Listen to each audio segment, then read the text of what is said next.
She's the best co-pilot I ever had. In fact, she's captain all the time and I'm just her co-pilot. You know, what do you say? Welcome to Australia. And I don't do rallies on a Saturday because I'm a Seventh-day Adventist Christian. And Saturday is our day of worship. Saturday is our Holy Sabbath day. You're doing good though, that's all you can do. But I prayed and I prayed and I prayed and I looked at the state of this country and I asked God, what should I do? He said, go to Sydney, that's your church. You can do it on the Sabbath. You know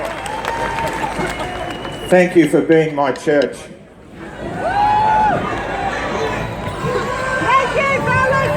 I want to tell you a story about another Seventh-day Adventist Christian.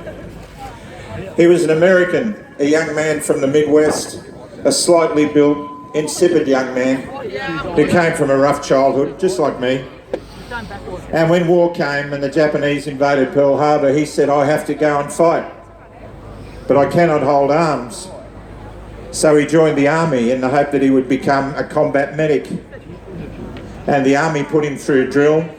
And one day they said to him, you've got to do KP duty this Saturday. And he said, I can't do that. That's the day of the Lord my God. And this is the day of the Lord my God. And he said, I can't do it. And so they punished him and punished him and punished him. He was made look like a fool in front of his combat unit. And when they had to go and collect their rifles and do rifle drill, he said, I will not hold a firearm. The drill sergeant called him out as a coward and told him that he didn't have a place in that company. But he persisted. He said, I will not leave. And the commanding officer said, we'll give you a Section 8 and kick you out. He said, I will not leave. And they beat him up every night and they locked him in the stockade when he was meant to go to be with his beautiful bride-to-be and get married. And then there was a court-martial and the court-martial said to this guy, you have to leave the army. He said, I will not leave. And they said to him, what do you want to do? He said, I want to be a combat medic. If this world is so screwed up and so torn apart, would it hurt if a few of us tried to put it back together again?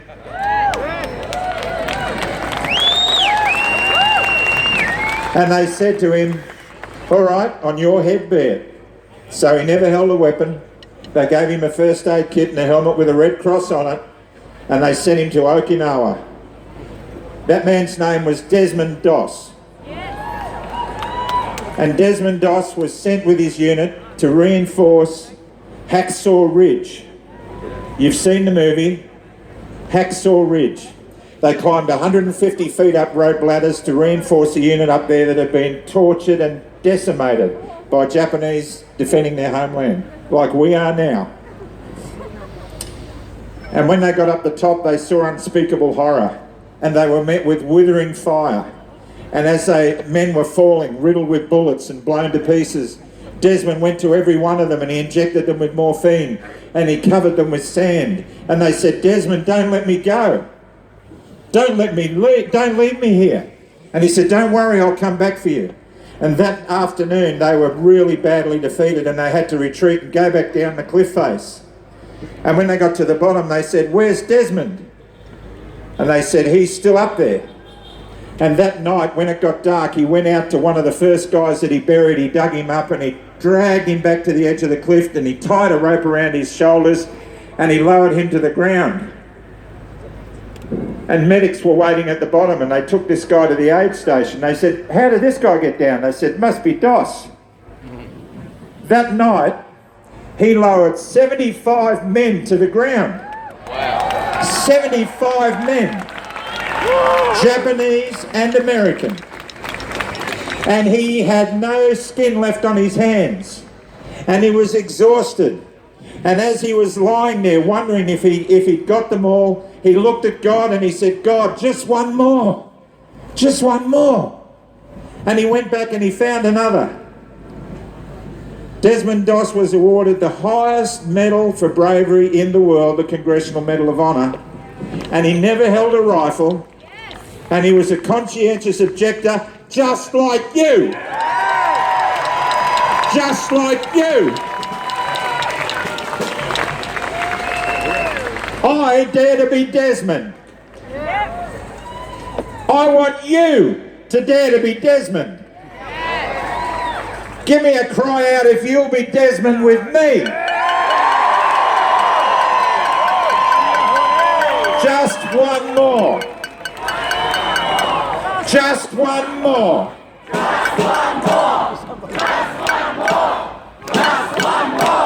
You know what that means? That means we won't leave anyone behind. That's what that means. And they're coming for our kids. And they're not going to get our kids. Now, I'm really, really happy and proud to be an ambassador for a wonderful group that just started up. They launched their website about 36 hours ago. They've had nearly 200,000 hits already. And it's Parents with Questions. Do you have any questions? Do you want those questions answered? Do you remember when a lady stuck a needle in a strawberry in the supermarket, and when none of us ate strawberries forever? Do you remember that? Are we going to let them stick a needle in our children? If they come for our children, they have to come through us.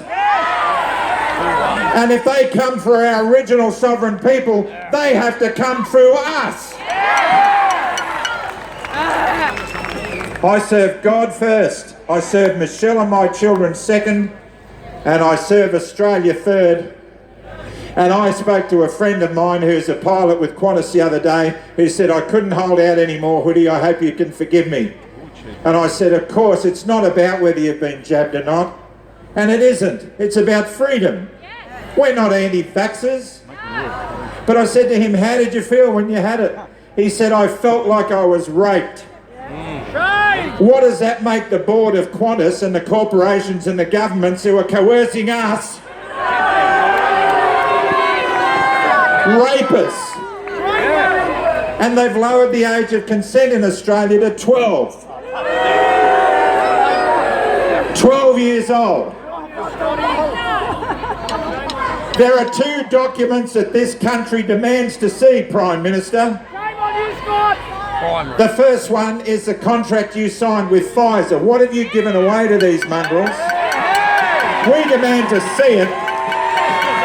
And the second one is we want the full transcript of the Woods Royal Commission, because we want to know who we're dealing with. We want to know. Who's in control? We want to know, because I'm telling you, you're not. We are. We are.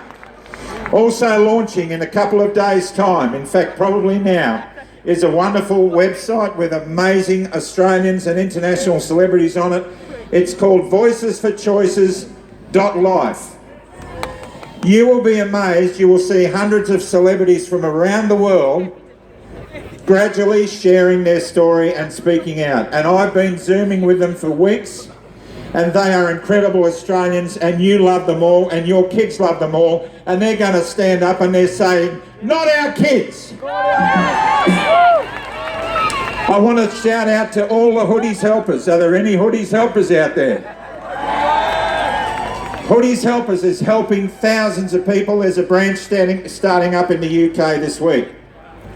Hoodies Helpers is an amazing group, but I've really discovered one thing. Men in Australia have gone missing. Yes! Men in Australia have gone missing, and the women have had to carry the can. The women have had to carry the can.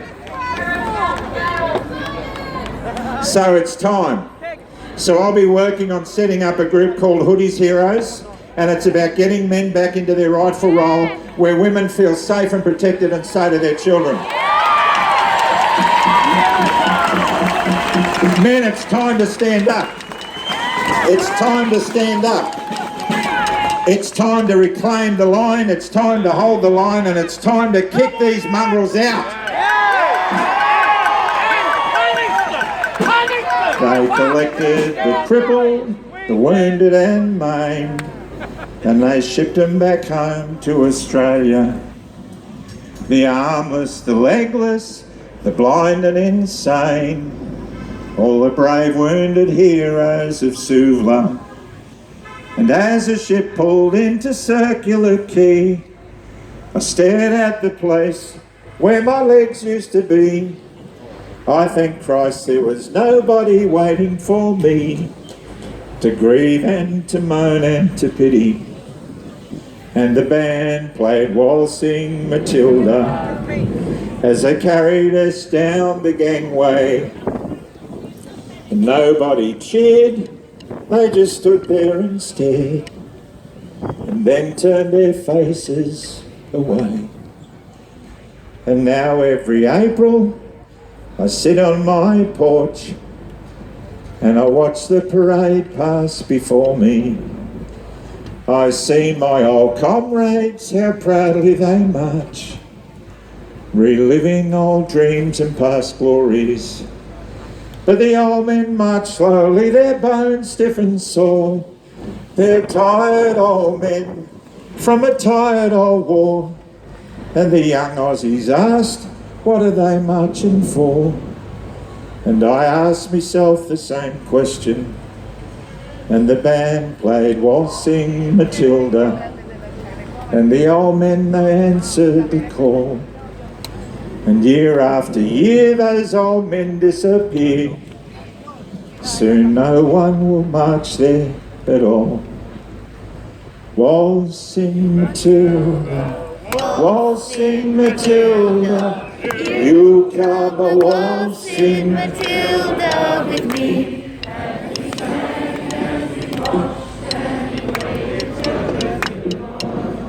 You come a waltzing Matilda with me.